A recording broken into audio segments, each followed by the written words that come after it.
시청자 여러분 안녕하십니까? 시청자 여러분, 오늘은 특별한 초대 손님을 한 분 모셨습니다. 시청자님께서도 언론 보도 등을 통해서 잘 알고 계시는 이른바 이재명 대장동 사건의 키맨 유동규 전 성남도시개발공사 기획본부장, 그리고 전 경기관광공사 사장님 모시고 대장동 사건의 진실과 이재명의 민낯을 벗겨보는 시간을 갖도록 하겠습니다. 특별히 유동규 대표님이 최근 자신이 직접 참여한 대장동, 백현동 사건의 전말과 함께 자기 고백이자 반성문이라 할 수 있는 당신들의 댄스라는 책을 출간했는데요. 제가 여기 바로 이렇게 책상 위에 올려놨습니다. 지난달 말 출간되자마자 베스트셀러 1위를 기록하고 있습니다.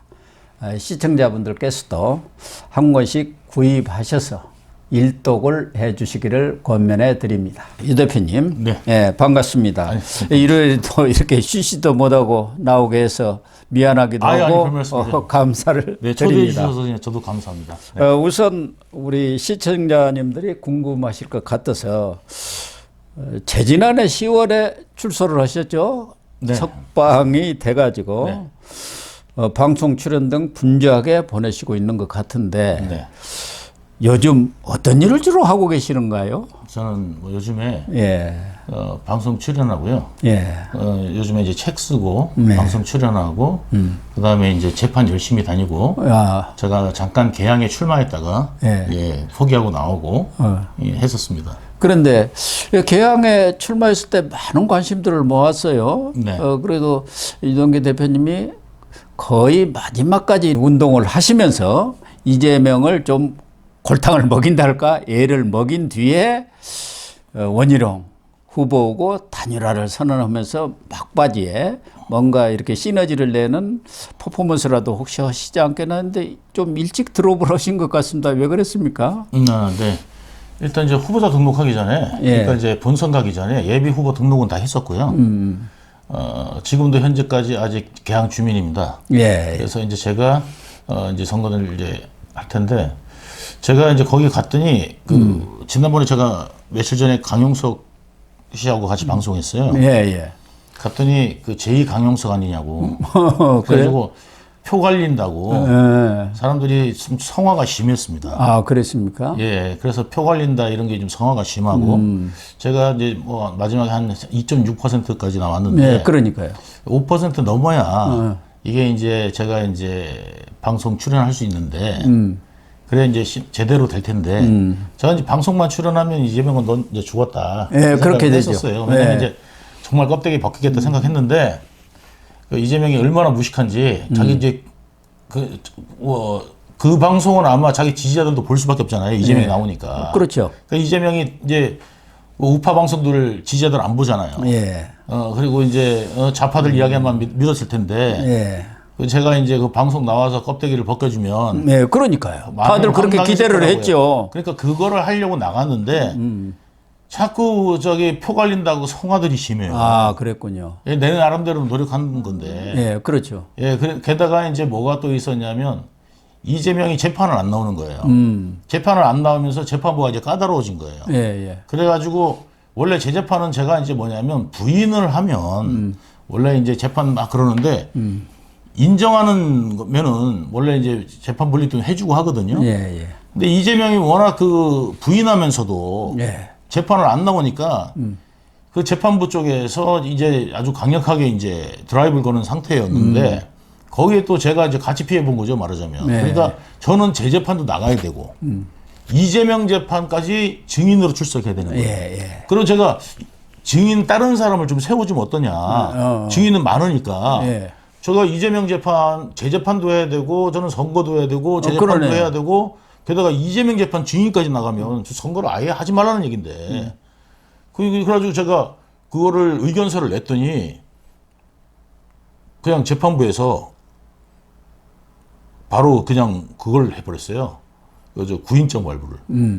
하셔가지고. 그랬군요. 나오라고. 그래가지고 그 스케줄이면 월, 화, 수, 목, 금 중에서 예. 3일을 제가 재판을 가야 되고 아, 그렇군요. 어떨 때는 4일을 가야 돼요. 예. 그러면 하루 운동해야 되고. 참, 아, 그렇게 자주 가셨나요? 예. 그러니까 지금 하루 일주일에 지금 3번을 가고 있거든요. 아, 그렇군요. 예, 3번을 가고 있으니까 내일도 지금 재판이죠. 모레도 재판이에요. 아, 그리고 이제 그 다음날 수요일이 지금 이제 쉬는 날이기 때문에 이 재판 스케줄을 다 보고 아무리 봐도 내가 이게 5%로 끌어올리는 데는 아, 예. 네, 이런 정도의 스케줄로는 무리가 있고 그리고 그렇군요. 제가 또 지금 또 우려하시는 바들도 있고 역학관계도 고려했을 때 그냥 빨리 그러면 차라리 물러나 드려서 1대1 구도로 싸우는 게 낫겠다. 예. 죽도 밥도 안 되면 예. 5%도 안 될 거를 만약에 마지막 갔는데 그러네요. 저는 노리는 게 뭐였냐면은 이제 그 토론에 나가는 건데 예. 토론에도 못 나가면서 표만 갈라먹었다 이러면은 그렇게 되죠. 이런 상황이 되고 내가 그 재판까지 제가 속을 하면 안 되잖아요. 그래서 제가 일단은 가장 중요한 건 재판이니까 예. 재판도 해야 되고 그다음에 이제 이재명과 같이 깜빵 가야 되니까 그래서 저는 지금 현재 이재명이 어떤 일을 했었는지 그다음에 제가 어떤 거를 했는지 그것도 재판부에 또 소상히 밝힐 또 의무가 있기 때문에 제가 그거를 또 최선을 다해야 되겠다 이 생각하고 예, 알겠습니다. 그런데 현재 또 출마도 잠깐 하셨고 집도 있는데 지금 원희룡 후보가 다소 뒤처지기는 하지만 이재명 후보를 맹추격하고 있는데 우리 유 대표님이 보시기에 결과는 어떻게 나올 것 같습니까? 우리 전국 254개 중에서 가장 모든 국민의 관심사를 끌고 있는 첫 번째가 개항을 아닙니까? 여러분들이 그 원희룡 후보를 당선시키고 싶으시면은요 이 책을 예. 지금이라도 늦지 않았습니다. 예. 이 책을 개항분들한테 보내드리십시오. 개항분들한테 보내서 이 책을 한 번만 읽어봐라. 그리고도 만약에 뽑아주고 싶으면은 뽑아라. 그러니까 저는 그러니까 이재명을 겪지 않고서는 정말 이재명을 모를 겁니다. 설마 사람이 이런 사람이 있을까? 어저께만 예를 들어도, 그러니까 매일매일 거짓말이 있는데, 어저께 예만 들어도, 이제 소고기 먹었다고 사람들이 뭐라고 하니까, 자기 인터넷에 뭐라고 올리냐면, 삼겹살이 너무너무 맛있다고, 이거 글을 올렸잖아요. 아, 예, 근데 맞아요. 그 사진을 보면 누구나 다 삼겹살하고 소고기를 구별 못 하겠습니까? 국민들 그렇게 우습게 보입니까? 그러니까, 그런 거짓말을 한단 말이죠. 그리고 토론에서도 보면은, 원희룡 장관이, 거기에 그 재개발 아파트 하나만 돼버리니까 못 되더구만. 못 되잖아요. 이름을 못 대요. 이름을 못 되잖아요. 그러니까 똑똑하지도 않고 그 다음에 자기 지역구에 열심히도 않은 사람을 굳이 이런 인간성을 가진 사람을 뽑아줘야 되겠느냐? 그러면은 진짜 나중에 구애 안 할 거면 한번 해봐라. 그런 의미에서 이 책을 썼습니다. 그런데 말씀하신 대로 저는요. 예. 한 표가 모자란다고 생각합니다. 한 표가. 예. 그러니까 2%가 아니고 1%가 뭐죠? 아니라 한 표가 한 모자라. 표. 원희룡 장관님한테는 한 표만 더 있으면 당선됩니다. 그러니까 뭐냐면 지금 방송 보시는 분들이 포기하지 않고 꼭 반드시 나와서 투표하면 당선될 거라고 생각합니다. 예. 정말 그럴 것 같습니다. 엊그제 그 이현욱 전 경기주택공사 GH라고 하지 않습니까? 네, 서울은 잘하는 SH. 사람입니다. 그 부인 성희성 화가님이시던데요. 네, 화가요. 이분이 이 SNS 글을 통해서 이재명은 자기가 살기 위해서 자기의 권력을 키우기 위해서 주변 사람을 이용한 뒤 버려버렸다. 이기기 위해서는 수단과 방법을 가리지 않는 거짓말과 공작의 대가 신이 없는 정치꾼이라고 맹 비난하는 글을 올려갖고 지금 이슈가 되고 있는데요.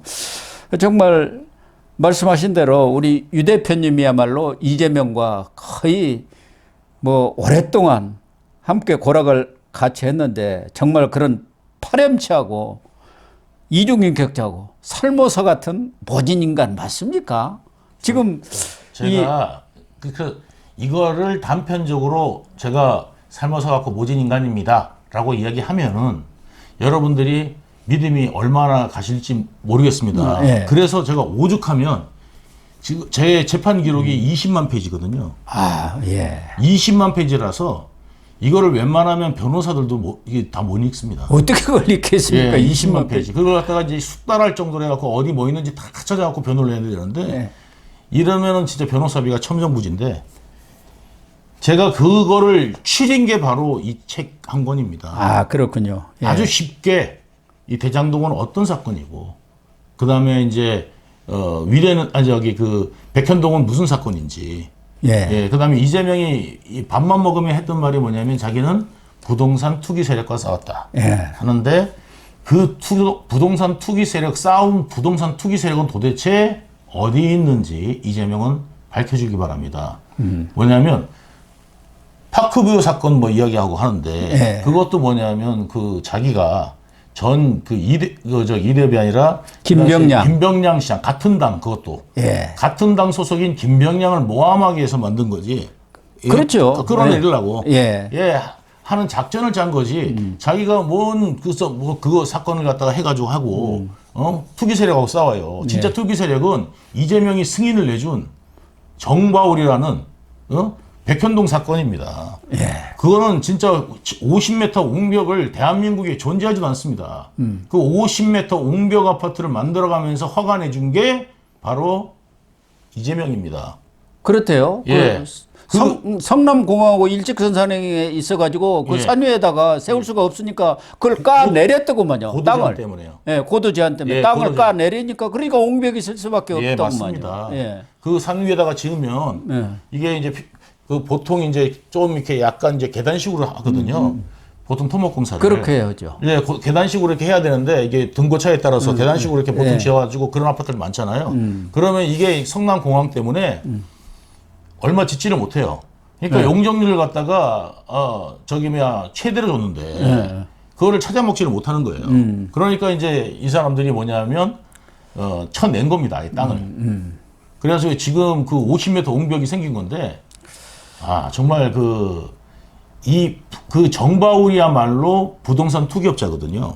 그렇죠. 네, 왜냐면 거기다 뭐 지주 작업을 했습니까? 뭐 했습니까? 식품연구원 그냥 살 때, 여러분 같으면은 식품연구원 살 때 어떤 조건으로 샀느냐면 이거를 인허가 내주는 조건으로 사요. 그러면 인허가 내줄 줄 뻔히 알고 그 땅을 갖다가 저기 현재 자연녹지 지역을 갖다가 사면은 누가 못 사겠습니까?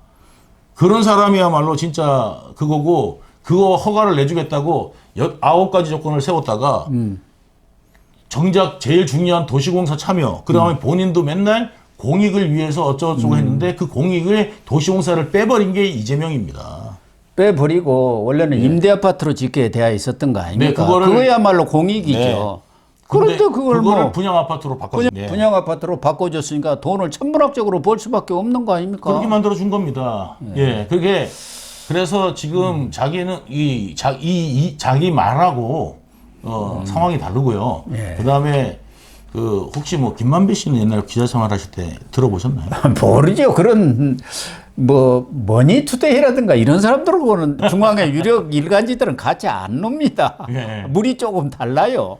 근데 그쪽 사람들은 얼굴이 두껍기가 좀 철판입니다. 대부분 보면은. 그래서 거기 이제 그 김만배랑 이재명이 가까워지면서 일어난 사건도 또 대장동 사건이고. 이게 원래 그 원주민들 그 사업하고 나중에 김만배가 차지한 사업하고는 완전히 다른 사업입니다. 그런데 자꾸 이제 이재명은 김만배를 뺍니다. 자꾸 이제 옛날 그 사업에다가 끼워 맞추죠. 그러니까 그게 아니라 이재명이 판짠 거는 김만배를 위해서 다시 판짠 사업이 문제가 된 거고 그것 때문에 지금 문제가 된 거다. 그래서 자꾸 이재명이 왜곡하고 흐리게 하고 그 좌파나들은 무조건적으로 제가 오죽하면 조두순도 민주당 걸면 당선되겠구나. 밀겠구나, 찍겠구나 이런 생각이 들 정도입니다. 그러니까 그렇습니다. 아까 이제 우리 박사님께서 말씀하셨는데요. 이 이재명이 어떤 인간인지 제가 여기다 자세히 실어놨습니다. 그 심리적 묘사를 자 실어놓으니까 한번 여러분들이 백물이 불여일견이라고 보셔야 됩니다. 그렇더라고요.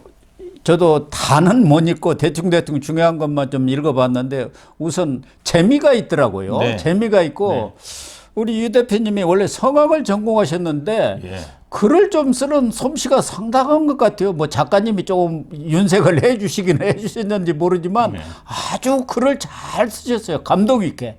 그래서 저도 한번 우리 시청자님들이 꼭 일독을 하시기를 권면해 드리고 말씀하신 대로 본인만 읽지 말고 네. 저기 개항을 예, 혹시 많이- 아는 예. 분들이 있으면 그거 좀 보내주셨으면. 호남에도 좀 많이 보내주셔서 예. 아직 3일 남았으니까요. 예. 얼마든지 뒤집을 수 있습니다. 김대중 대통령과 예를 들어서 노무현 대통령의 민주당이 아닙니다. 지금 완전히 지금 얘네들 이거 나라가 지금 전복되게 생겼는 상황이 돼 있습니다. 예, 맞아요. 나중에 땅을 치고 후회해도 소용없습니다. 예? 그냥 무턱대고 찍고 돈 얼마 준다니까 찍고 이러다가 베네수엘라가 된 거고 예. 우리나라가 지금 그 위기에 놓인 거를 모르시고 있는 분들도 계시는 것 같은데 정말 착각입니다. 예, 정말 착각이다. 그러니까 쉐쉐 그거 있잖아요. 예. 그게 엄청난 거거든 사실은요. 말도 안 되는. 그러니까 이 쉐쉐 발언은 이 게다가 대통령 후보였던 사람이고 야당 지금 거대 야당의 당수가 쉐쉐 발언을 했다는 거는 미국한테는 충격으로 다가올 겁니다. 그렇죠. 정말로. 원래 싱가이밍한테 가갖고 쉐쉐를 한 거 아닙니까? 예. 그 15분간 읽는 걸 그 옆에 쭈구리 앉아가지고 쉐쉐 하고 있었던 거예요. 속으로. 게다가 양안 문제를 거론하면서 쉐쉐하면 된다 그랬거든요. 예. 이거는요 미국에다가 정면 도전을 한 거고 이게 우리가요 여러분들 자 중국하고도 가깝고 미국하고도 가깝고 대만하고도 가까우면 좋지요 물론 북한하고도 뭐 그냥 사이좋고 그러면 최상이에요. 예. 근데 국제관계는 그렇게 될 수가 없습니다. 그렇습니다. 절대. 우리나라도 지금 예를 들어서 전라도하고 경상도도 잘 화합이 안 되는데 예. 우리가 미국하고 중국하고 중간에서 우리가 여기도 가깝고 저기도 가깝다. 이게 가능할 거라고 생각하십니까? 미국 편에 서든지 중국 편에 서든지 둘 중에 하나밖에 없습니다. 이승만 대통령이 우리가 살 길은 한미 동맹뿐이 없다 예. 해갖고 그 조약을 네. 만들어낸 거예요. 그것이 맞습니다. 지금 우리나라를 지키고 있는 버팀목이 된 것 아닙니까? 그걸 지금 파기하자는 것이 문재인이고 그걸 물려받은 이재명 아닙니까? 맞습니다. 지금 우리가 그 한미동맹이 만약에 파기되는 순간 우리는 중국에 먹힙니다. 그리고 여태까지 누렸던 평화와 그다음 번영은 진짜 1950년대 이하로 돌아갈 겁니다. 지금 북한을 보시면은 북한을 보십시오. 지금 중국이 굉장히 우습게 하는 나라가 바로 북한입니다. 그 북한하고 똑같은 나라가 우리나라가 되면 마음이 편안하시겠습니까? 지금 우리 보고 좌파들이 늘 하는 말이 뭐냐면요. 맨날 우리 지금 사회의 문제점 이런 걸 해가지고요. 그거를 사람들한테 막 호응을 얻어내려고 합니다. 힘들죠. 아니, 안 힘든 사람 어디 있습니까? 외롭죠. 안 외로운 사람이 어디 있습니까? 네. 병원에 가면요. 이 의사 선생님이 이 말하고 똑같아요. 술 드시지 마시고 담배 피지 마시고 스트레스 받지 마세요. 이야기하고 똑같은 말을 하는 거예요. 예? 힘들죠. 안 힘든 사람 어디 있어요? 외롭죠. 안 외로운 사람이 어디 있어요? 자, 이건 뭐냐면 정부 때문입니다. 이렇게 몰고 가는 거예요. 예. 지금 우리나라가 5,000년 역사에서 지금처럼 일반 백성들이 잘 먹고 잘 살고 해외 나가도 대한민국이라면 다 알아주고 이 동남아 같은 국가도 가면은 대한민국 그러면은 와 부자 나라에서 왔다고. 다 이거 넘버원 그런다. 그런 사우디 가도 그렇습니다. 네, 예. 그런 적이 이 역사상 한 번도 있었습니까? 옛날에 70년대만 하더라도 사우디 가면 잘 사는 나라라고 예. 거기서 돈 벌어오려고 우리나라 사람들 시커멓게 타워가면서 목숨 걸어가면서 일했던 이게 벌 3, 40년 전입니다. 40년, 50년 전입니다. 중동 붐이 네. 그때 그 사우디 아닙니까? 사우디가 70년대, 80년대. 예, 그렇죠. 예, 그때 그 중동 붐이 일어나가지고 그때 5.1달러를 벌어오지 않았다면 대한민국은 없고 게다가 그때 우리가 투표를 남한에서 우리가 투표를 개최하지 않았다면요. 지금 공산화가 돼 있을 겁니다. 그렇죠. 예, 여러분들은 그 당시에 저기 김구가 북한에 갔다 깜짝 놀랐다는 거 아니에요. 예, 북한에 이제 김일성 초대받아서 갔는데 그때 아니 가가지고 이제 거기 무기들 있잖아요. 탱크하고 막 이런 장갑차하고 이런 무기들을 보고 게다가 이제 경제력이 40배니까 그러니까 남한은 딱 내려가면 남한에 아무것도 없거든요. 그 당시에는. 그때는 북한이 훨씬 나았잖아요. 40배였습니다. 40배. 예. 2배도 아니고 3배도 아니고 40배. 그러니까 경제력도 그렇고 전기도 잘 나와. 여기는 좀 신세계 같고 저기 남한에 오면은 완전히 또 옛날 조선시대 같은 탱크 한 대가 없었지 않습니까? 그러니까 이게 비교가 되겠어요? 그러니까 이 김구도 와가지고 뭐라고 그러냐면 통일된 나라에서 투표해야 된다고 이야기했는데 그걸 하면은 공산화가 되는 겁니다. 그러니까요. 자동으로. 예, 그 상태에서 이제 될 뻔한 거를 그 이승만 대통령이 남한은 별도의 예. 선거를 하게 했는데 그걸 승인을 받았죠. 유엔 승인을 받은 예. 거죠. 그 승인을 안 받았으면요. 지금 여러분 우리는 다 공산당. 그래서 남한만은 단독 정부가 쓴 것 아닙니까? 그렇습니다. 그런데 지금 우리 유 대표님이 정말 이 이재명의 본질이라든가 이런 것에 대해서도 뭐 책도 소개를 했었습니다만은 우리 시청자님들께서도 충분히 알아들을 수 있을 정도, 이해할 수 있을 정도로의 어떻게 보면은 열변을 도하셨는데 네.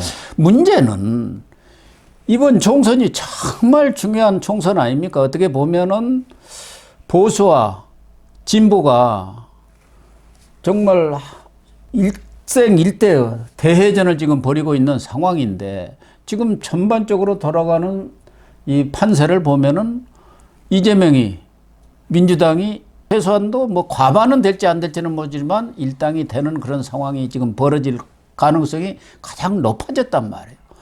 과연 이렇게 되면은 이 나라가 어떻게 되겠느냐. 이재명이 다시 제1야당의 대표가 되고 뭐 8월 달에 또 나올 것 뻔한 것 아니겠습니까?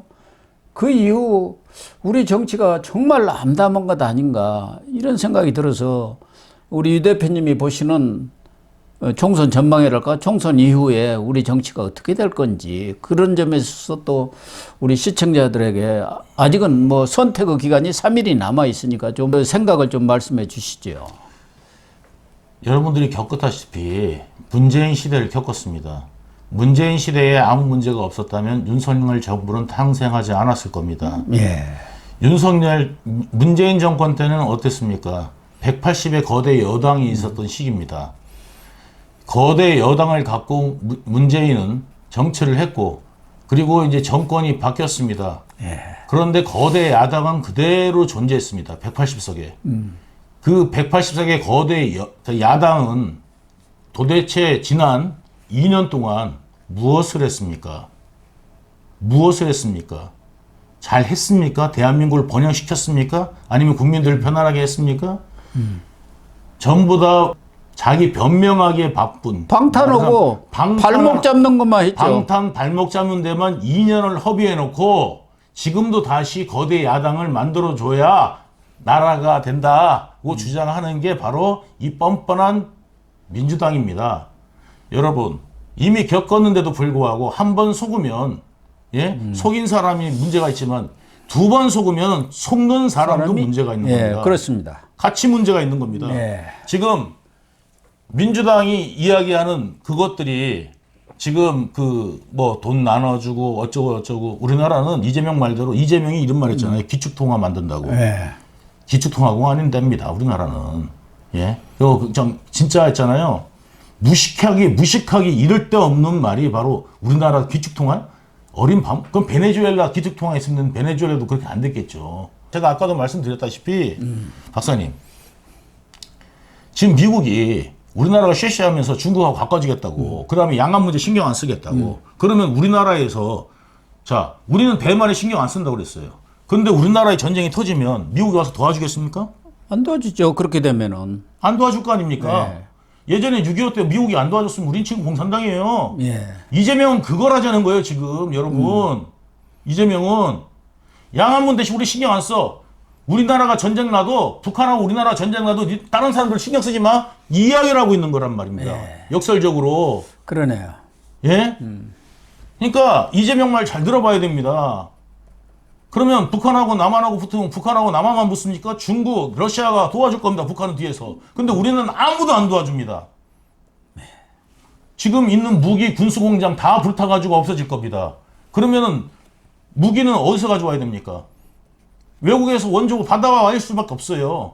지금 우리나라 공장이 무기 공장이 아주 뭐 전 세계적으로 아주 유명한 공장이 있다 하더라도 이미 그 공장은 폭격받아가지고 불타고 없어질 거라고요. 며칠 후면은. 우크라이나 보면 알지 보시다시피. 않습니까? 예, 그럼 거기부터 폭격을 때릴 겁니다. 그러면 그거 이제 없어지면 지금 당장 생산해 놓은 곳밖에는 무기를 쓸 수가 없어요. 그러면 그거 다 소진하고 나면은 맨몸으로 싸워야 됩니까? 탱크가 있으면 뭐합니까? 포탄이 없는데. 미사일이, 발사대가 있으면 뭐합니까? 미사일이 없는데. 그러면 그거를 갖다가 우리 우방국들로부터 지원을 받아야 되는데 북한은 계속 중국, 러시아로부터 지원을 받고 우리는 하나도 지원을 못 받아요. 왜 지원을 해주느냐? 대한민국 공산화를 위해서 러시아, 중국은 계속 지원해 줄 겁니다. 그러면 우리나라는 밀려가지고 결국 공산화 되면 지금 여러분이 지금 평양 가서 살려고 그러면 안 살면서 대한민국에서 살고 싶으면서 자꾸 지금 좌파 이게 똑똑해 보이는 겁니까? 여러분들이 이 나라 썩었어, 부패했어, 이 나라 망했어, 어쩌고저쩌고 하죠. 그래도요, 저는 이 나라 자랑스럽습니다. 왜냐하면 외국 나가보면은요, 저는 관광공사 사장했습니다. 해외 많이 나가봤습니다. 나가보면은 여러분들 어떻습니까? 전 세계가 알아줍니다. 한국 그러면 스위스에서도 한국을 알아주더라고요. 우리나라 경제가 1인당 GDP가 일본하고 대등한 수준이 됐습니다, 지금. 그러니까 어떻게 됩니까? 일본 가더라도 뭐 얘들이나 우리나 이런 마음이 드는 거예요. 당당하죠. 당당합니다. 여러분. 이런 나라에서 지금 살고 있는데 다시 과거로 돌아가고 싶다고요? 이념 전쟁을 해요? 뭔 이념이 지금 여러분들을 자유롭게 만들고 평안하게 만들 것 같습니까?